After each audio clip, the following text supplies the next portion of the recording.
I'm Rafael Villegas, lead concept artist on Gangs of Sherwood. As a concept artist, I create the characters, environments, and items based on the vision of the game's artistic director and production director. My name is Andrea Di Stefano. I'm the game director on Gangs of Sherwood. Hey guys, my name is Fan Velo. I'm the game designer for Gangs of Sherwood. We created a different range of enemies for the game.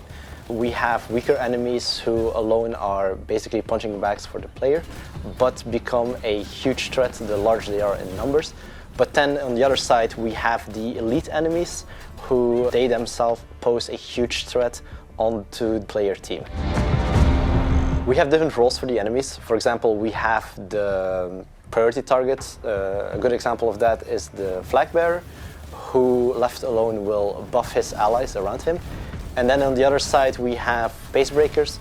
A good example of that is the berserker, who constantly tries to jump in on the players and try to interrupt their current combos. And of course, we wouldn't be an action game if we didn't have bosses.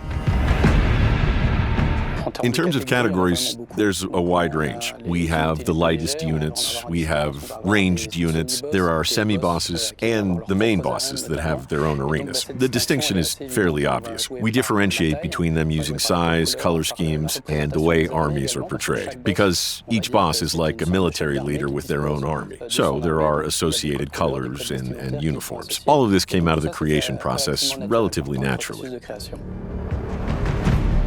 We really tried giving unique attributes to each of our enemies. For example, one of my favorites is the captain, who leads a personal squad of dragoon enemies. The captain can give orders to his dragoon enemies to specifically target and give out unique attacks to one specific player. But then we have, for example, the shield puncher, who has a giant indestructible shield that the player cannot break, and the player must trick the shield puncher to expose his back so that the player can actually defeat him.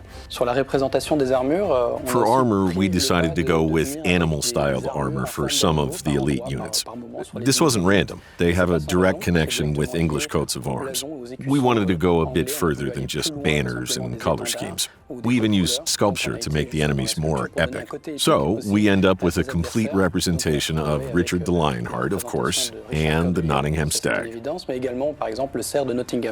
As you progress throughout the adventure, you'll meet several enemy types. Some of them are regular soldiers, while others, they're designed to be scary. They're dangerous. They can jump from one side to the arena to the other in a blink. Some of them are inspired by animals. Some of them require energy. Some of them can handle your whole group in one blow. And of course, there's very impressive bosses. But we want more!